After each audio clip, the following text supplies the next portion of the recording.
Great morning में dear friends, Bhupesh आनंद एक बार फिर आपके सामने lecture number 3 chapter number 6 inventory को हम कर रहे हैं बेटे। आजकल आप अपना रजिस्टर जल्दी से ओपन कर लें।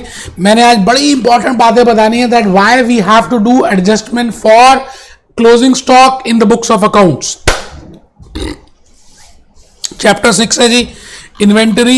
I have told you that it can be of different forms. Raw material can be a form of inventory. Work in progress can be a next form.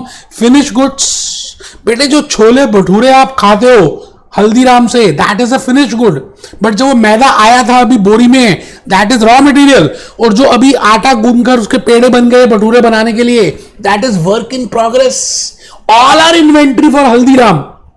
So I will today tell you that why there is a need of passing journal entry for closing stock. एक बच्चा कहता sir समझ नहीं आया। बेटे अभी समझ आएगा।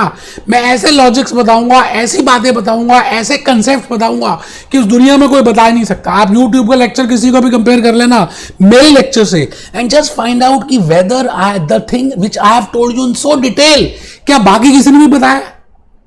बेटे आप बस रजिस्टर ओपन करें, आप फालतू बात ना करें, सीधा कमर करके बैठे, मोबाइल फोन ऑफर कर दें। चलिए जी साइलेंट मोड पे करें। Lecture 6 why we do year end adjustment for inventory. आपके कैप्लन में, आपके पीपीपी इन्वेंटरी में यही बात उन्होंने बताई है that we have to do adjustment for closing stock. But मेरा कहानी यहां से थोड़ी शुरू होती है। मैं पहले आपको बताऊंगा why we do adjustment for closing stock, then how we do adjustment for closing stock. दो बातें अलग है।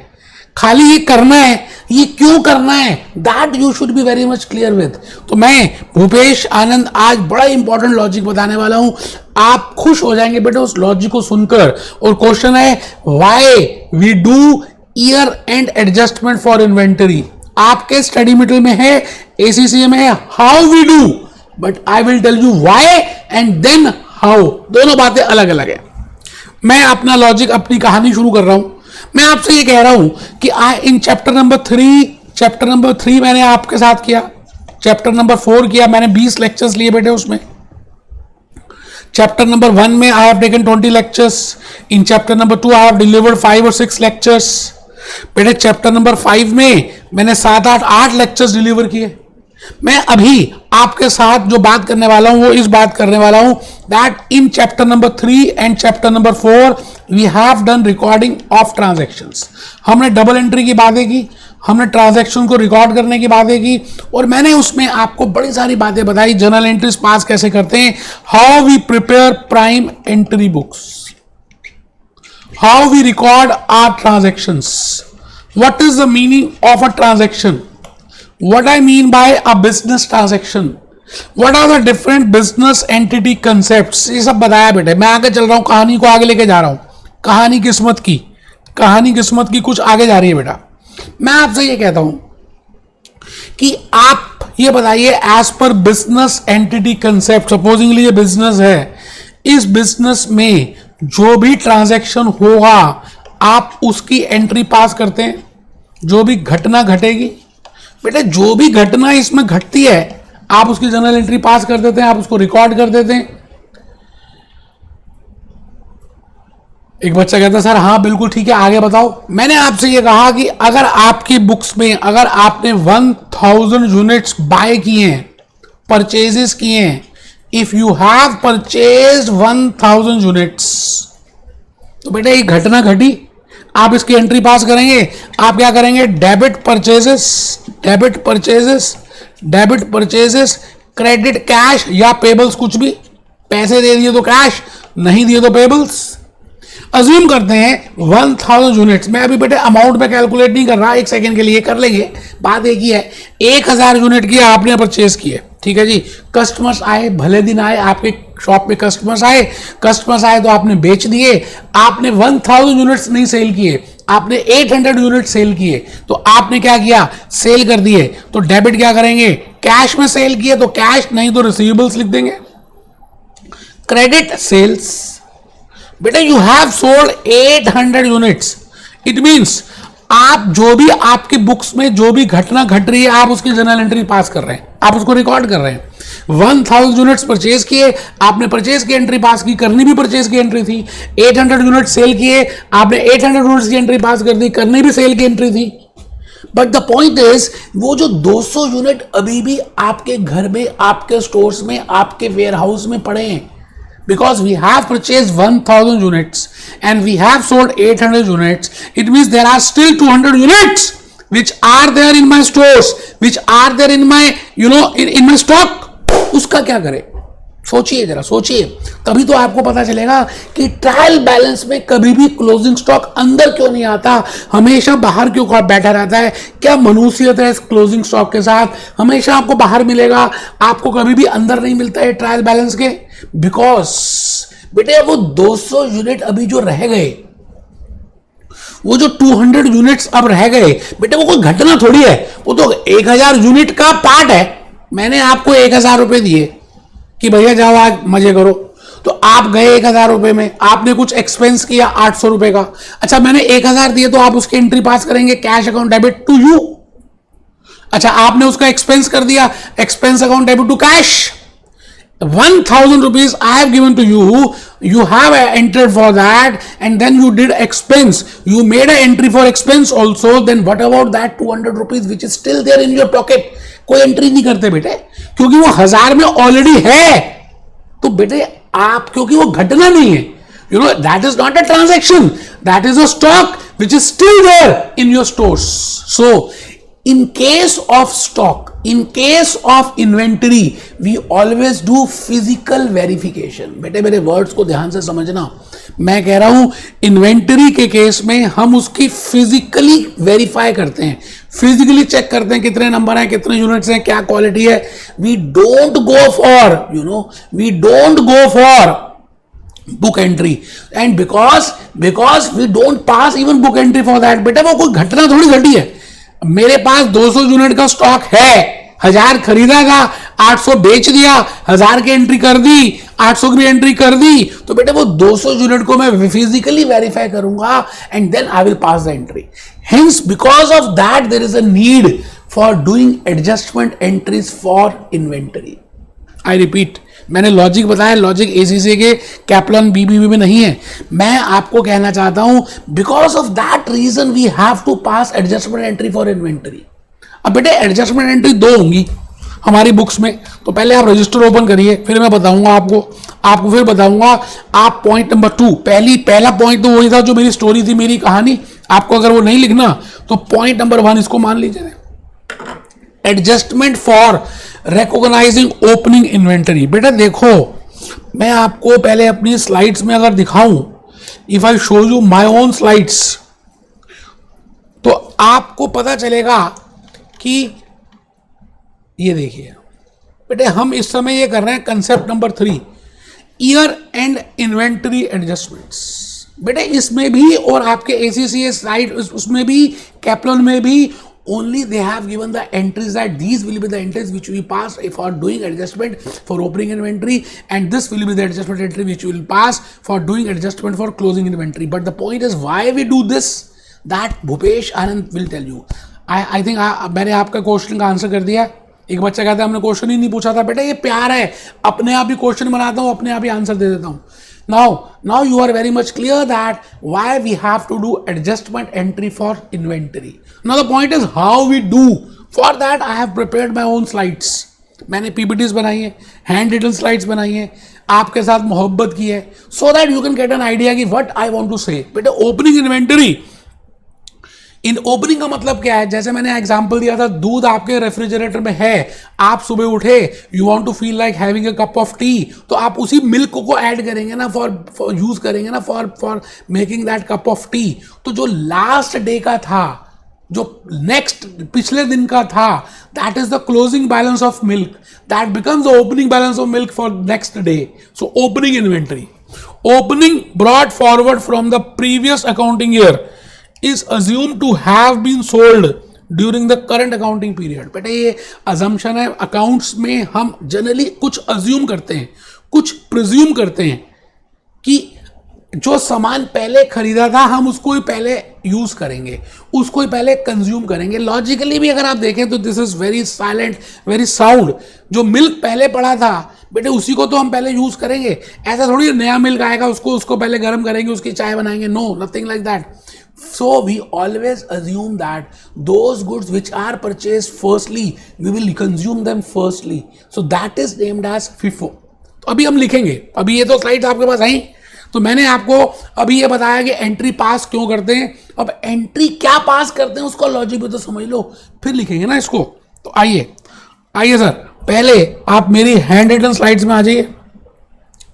Adjustment for recognizing opening inventory. So I have to do adjustment entry for opening inventory and closing inventory. अब क्या entry pass करेंगे? इतनी simple है कि मैं क्या बताऊं बेटे। वो जो ओपनिंग इन्वेंट्री है इस ईयर की, लास्ट ईयर की वो क्लोजिंग इन्वेंट्री रही होगी। जैसे मैं अज्यूम करता हूं ये वाला ईयर है, अज्यूम कर रहे हैं 2022, तो इसका मतलब लास्ट, इसका प्रीसीडिंग ईयर कौन सा होगा? 2021। इसका प्रीसीडिंग ईयर कौन सा होगा? 2020। इसका प्रीसीडिंग ईयर कौन सा होगा? 2019। ठीक है। अब मैं आपसे ये पूछता हूं कि अगर इसमें मैं बोलता हूं कि if opening is for this, तो बेटे इस ईयर का क्लोजिंग ही तो होगा। 2021 का closing stock will become the opening stock for the 1st January of 2022। तो इसका मतलब वो जो एसेट था मेरा, अब देखो बड़ा टेक्निकल बात बोल रहा हूं, जो एसेट ऑलरेडी था and which I have shown as asset, which I have shown as my inventory, which is my current asset, which is shown in the balance sheet, which is already shown in the balance sheet of 2021 in SOFP. SOFP क्या? Statement of Financial Position बोलते हैं balance sheet को as per IFRS। मैंने कहा 2021 में I must have shown it as my inventory under the head current assets, under in my balance sheet। तो बेटे उसको अब हम एक्सपेंस करेंगे क्योंकि पहले वही मिल्क यूज करेंगे। अब आप बताइए वो एसेट है, उस एसेट को खत्म करना है, उस एसेट को हमने यूज करना है, उस एसेट को एक्सपेंस करना है, तो एसेट कम हो जाएगा। एसेट का डेबिट बैलेंस होता है, एसेट को जब हम कम करते हैं तो बेटे क्रेडिट करते हैं। इसका मतलब I will credit that opening inventory. ये बात तो समझ आ गई। Now it will be treated as a part of cost of sales. मेरा एक्सपेंस बढ़ जाएगा, I will treat it as a expense. Expenses से मेरी कैपिटल कम होती है, एक्सपेंसेस को डेबिट करते हैं। तो देखिए आराम से मैंने आपको लॉजिक बताया why which thing is to be debited and which thing is to be credited. तो मैंने यहां पर लिखा adjustment for recognising opening inventory. पहली बात आप देखिए क्रेडिट क्या किया मैंने बेटे, क्रेडिट किया inventory asset because it was my asset for 2021। पिछले साल की बैलेंस शीट के फाइनेंशियल पोजीशन में ये 2021 में मेरा इन्वेंटरी एसेट था, तो उसको मुझे आज खत्म करना है। जब मुझे उसे आज खत्म करना है तो मैं आपसे ये कह रहा हूं उसको कम करना है। क्रेडिट तो कम कैसे करेंगे? एसेट्स जब खत्म हो जाते हैं, एसेट्स जब यूज हो जाते हैं, एसेट्स जब कंज्यूम हो जाते हैं तो एसेट्स का बैलेंस कम हो जाता है। Assets have the nature of debit in nature, so when I want to reduce that balance तो आई विल क्रेडिट इट। तो बेटा मैं एसेट्स को क्रेडिट करूंगा and it is now my expense for this year, so it will be treated as expense. Opening inventory in cost of sales debit, opening inventory in cost of sales debit. आप directly cost of sales भी लिख सकते हैं because now it will be a part of cost of sales. वो जान के मैंने लिखा ओपनिंग इन्वेंटरी की आपको लॉजिकली समझ आए कि लास्ट ईयर की क्लोजिंग इस ईयर की ओपनिंग बन गई, तो मैंने लिख दिया opening inventory in cost of sales. You can just write down cost of sales also. Opening inventory in cost of sales debit, credit inventory asset ऐसे भी लिख सकते हैं, और just debit cost of sales, credit inventory asset. जब आपको पता चल गया कि cost of sale, I think आपको लॉजिकली समझ आ रहा है। Effect 1 recognise as an expense, it means opening stock for 2022 which was closing in 2021, now it is my opening because I am doing accounting entries for 2022, so I will be taking it, I will be treating it for 2022 point of view. So for 2022 it is my opening, तो मैंने लिखा effect 1 recognize as an expense removed from inventory assets of 2021। बेटे आराम से करना है, कोई जल्दी नहीं है। It will be treated as a expense, मैं इसको एक्सपेंस ट्रीट करूंगा 2022 में, और 2021 में इसको डी रिकॉग्नाइज कर दूंगा। It is not my asset. बड़ा सिंपल है, मुश्किल ही नहीं है। नेक्स्ट में आ गए जी, नेक्स्ट में आ गए adjustment for recognising closing stock. यहां पर आ गया जी, सेकेंड पॉइंट लिख दिया। अब आपको मैंने बताया था, आपने कुछ मिल्क परचेज किया, कुछ पिछली बार का था, लेकिन आज रात हो गई, कुछ मिल्क रह गया, you know, so that will be kept in refrigerator, that will be kept in store। तो बेटे उसको मैं एसेट मानूंगा, I will treat it as asset। मेरा एसेट बढ़ गया because that is my closing stock. Asset का डेबिट नेचर होता है, एसेट को डेबिट करेंगे तो I will write inventory asset debit and that is my closing stock.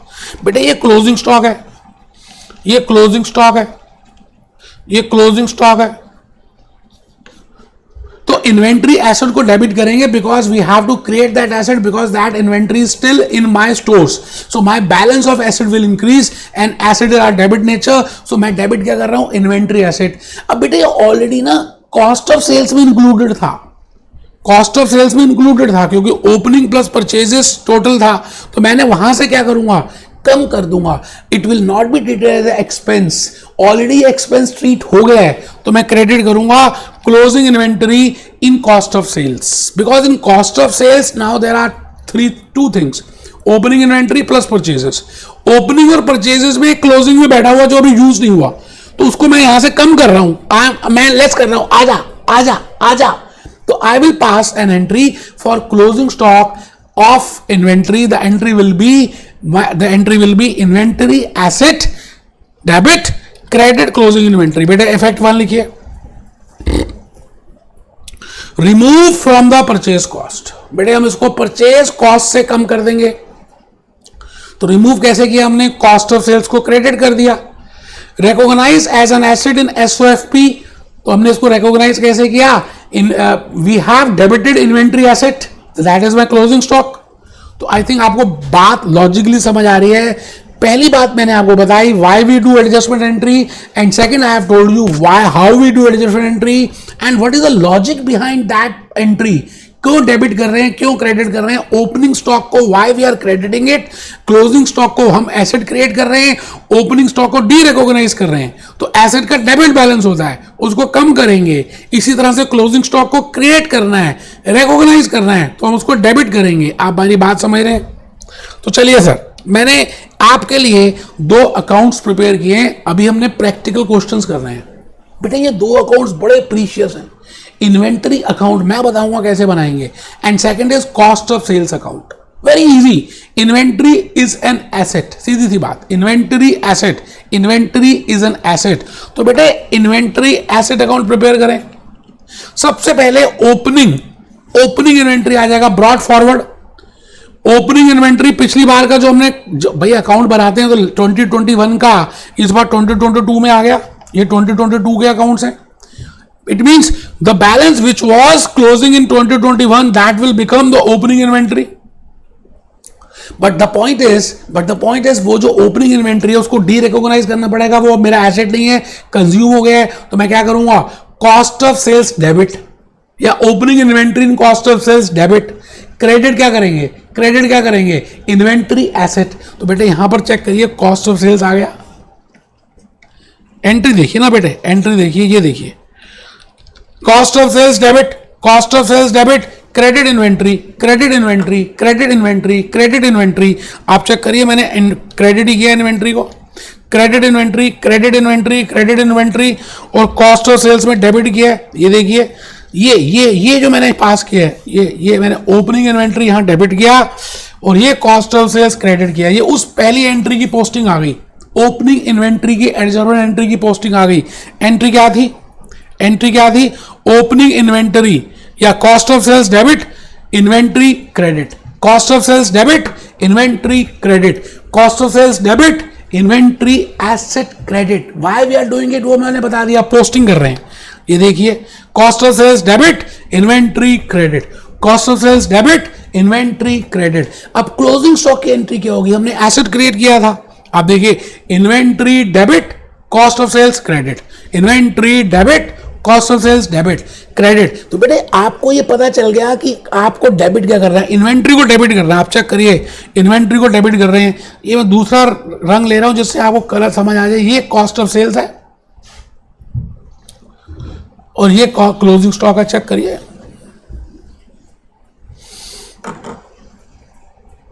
Entry देख लीजिए, inventory debit, inventory debit, inventory debit, inventory debit, inventory को debit किया। Cost of sales credit, cost of sales credit, cost of sales credit, cost of sales credit. देखिए cost of sales credit है और relationship का नाम लिख दिया। तो बेटे ये चारों एंट्रीज आपने दोनों एंट्रीज के 4 अकाउंट्स बनाए। कॉस्ट ऑफ सेल्स अकाउंट में 2 एंट्रीज आएंगी, इन्वेंट्री में 2 आएंगी। उसके बाद हम क्या करेंगे, आराम से देखिए, ये देखिए, ये मैंने क्लोजिंग, फिर उसके बाद क्लोजिंग इन्वेंट्री क्रेडिट की, ये आ गया, ये टोटल किया। एक बच्चा कहता है सर क्वेश्चन कराओ तो ज्यादा अच्छा लगेगा। बिल्कुल कराऊंगा बेटे, क्यों नहीं कराऊंगा, आप ये बताइए। आपके लिए तो मैं लेक्चर ले रहा हूं, क्यों नहीं कराऊंगा। आइए हम एक क्वेश्चन करते हैं सो दैट कि आपको थोड़ा सा लॉजिकली और बातें समझ आ जाए। मैं चाहता हूं कि आपको समझ आए। आइए सर, मैं आपके कैप्लॉन में ही चल रहा हूं, कैप्लॉन निकाल लीजिए। वैसे मैंने वहीं से पीपीटीज लिए हैं और क्वेश्चंस प्रैक्टिकली वहीं से लिए हैं। स्टिल थोड़ा सा कैप्लॉन सामने आता तो थोड़ा सा आपको और कॉन्फिडेंस आएगा। बेटे ये देखो,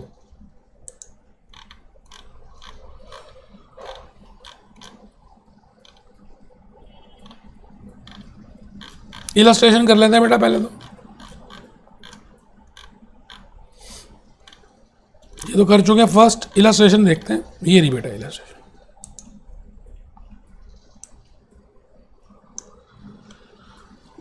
आराम से बेटे, कोई जल्दी नहीं है। कैप्लॉन का inventory chapter number 6 illustration number 1। मैं बात कर रहा हूं why we are passing adjustment entries for stock. I have already told you the logic.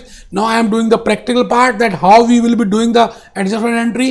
Firstly हम adjustment entry पास करेंगे।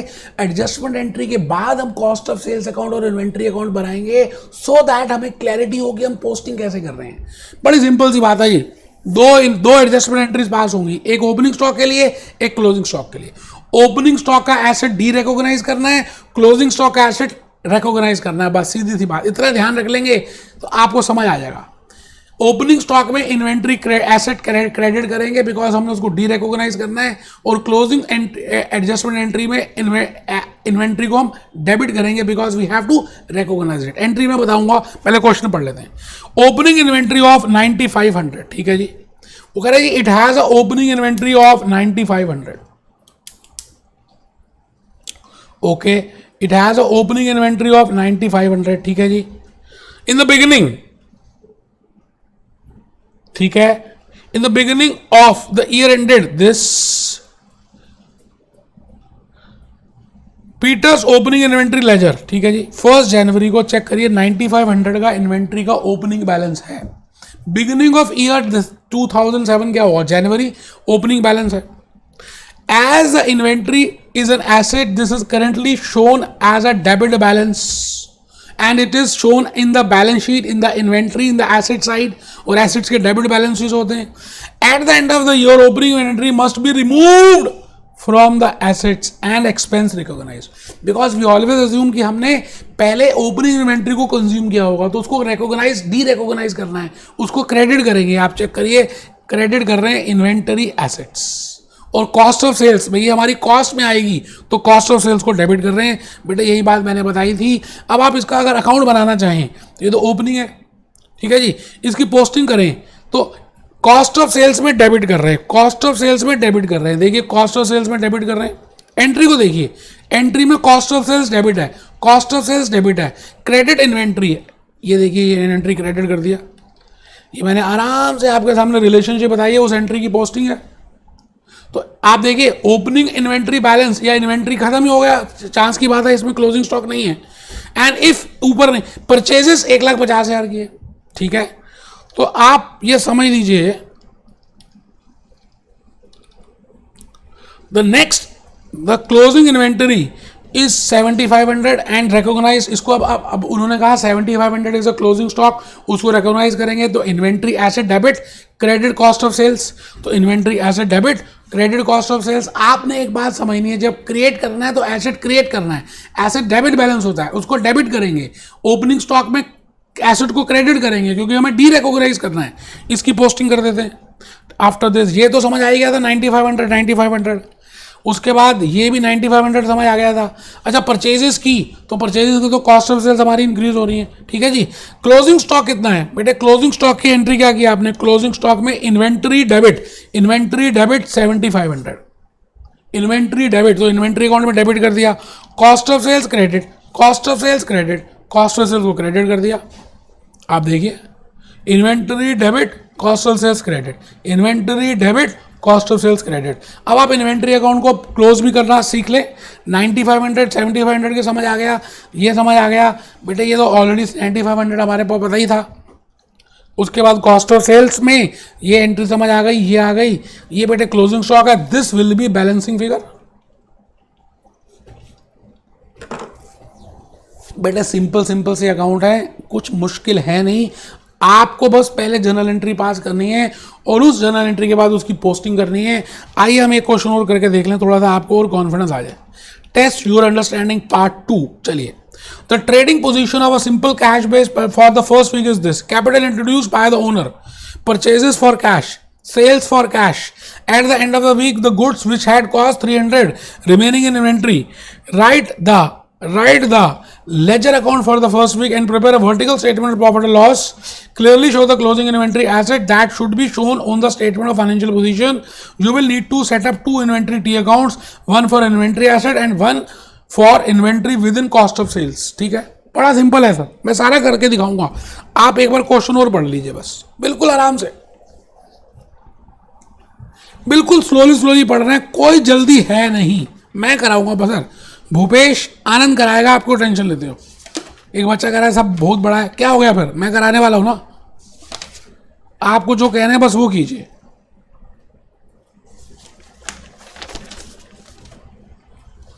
ठीक है जी, तो मैं अपनी शीट में आ रहा हूं, आराम से मैं अपनी शीट में आ रहा हूं, आप भी रजिस्टर में आ जाइए, एक बार एंट्रीज पास करेंगे, बड़ा ही अच्छा लगेगा। और ये मेरे पीपीटी में भी है, पीपीटी में क्वेश्चन नंबर 1 है, लेट्स प्रैक्टिस में, वहां से भी देख सकते हैं।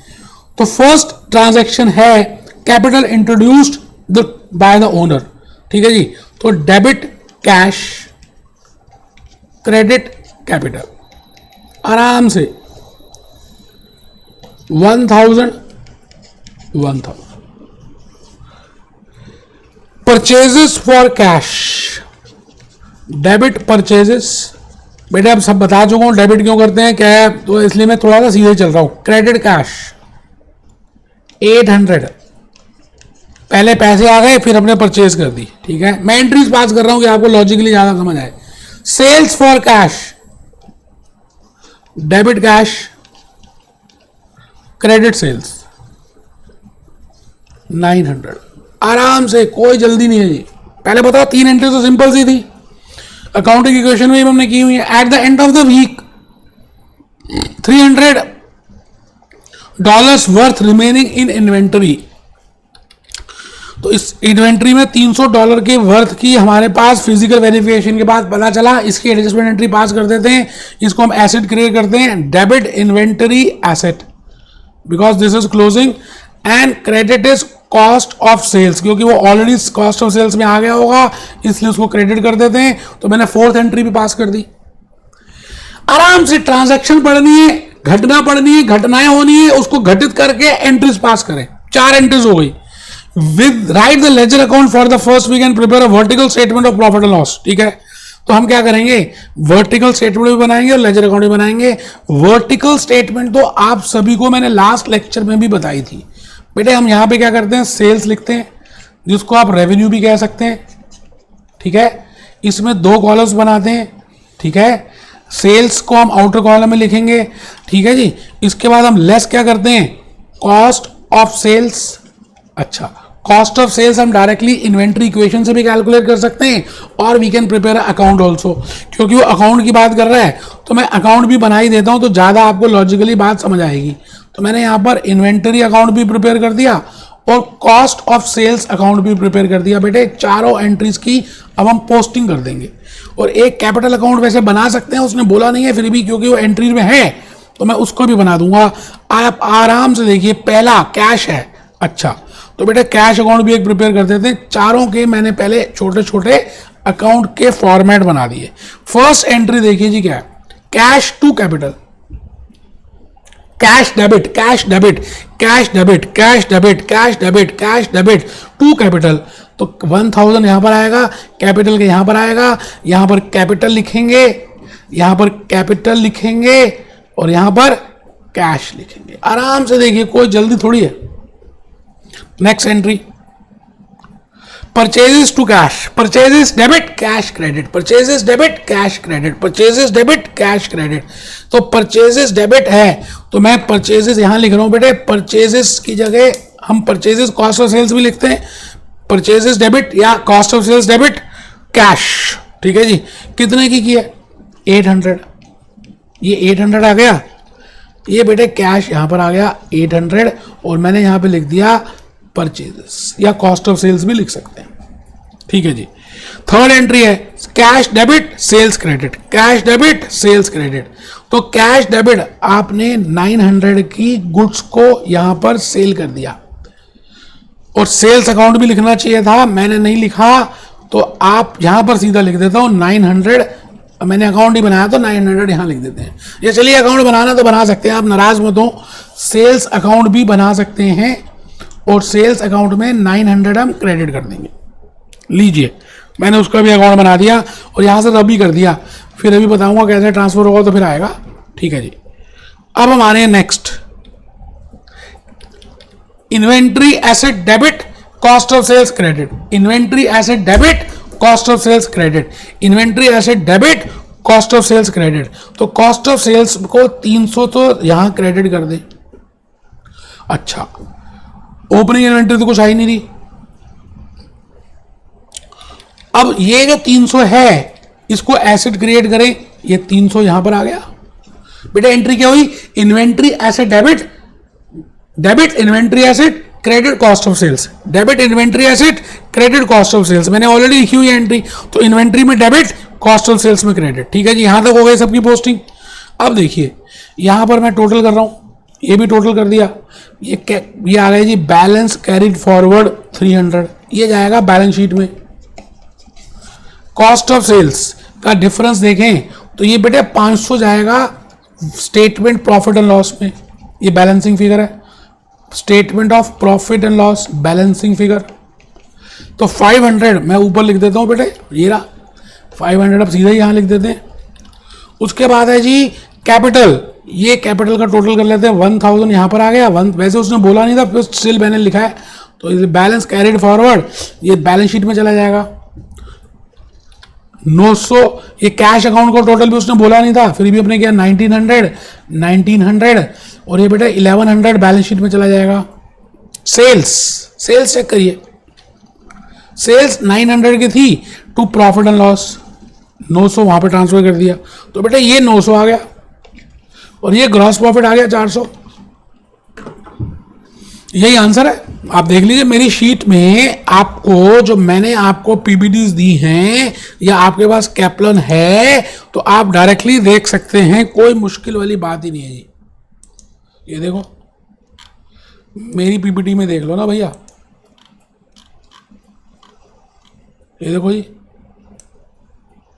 400 रुपये का ग्रॉस प्रॉफिट है और इन्वेंट्री अकाउंट भी बना के दिखा दिया, उसकी पोस्टिंग भी करके दिखा दी, लॉजिक भी बता दिया that why we pass adjustment entry for opening and closing. I think आपको मैंने प्रॉपरली बताया। Be happy, be jolly, be cheerful, lecture number जो 4 है ना बेटा, मैं आपको क्या बताऊं, इतना इंपॉर्टेंट है। उसमें मैं कॉस्ट ऑफ इन्वेंट्री की बातें करूंगा, वैल्यूएशन ऑफ इन्वेंट्री की बातें करूंगा, फिफो की बातें करूंगा, बड़ा मजा आने वाला है और आपको बताऊंगा how we calculate inventory cost. ठीक है सर।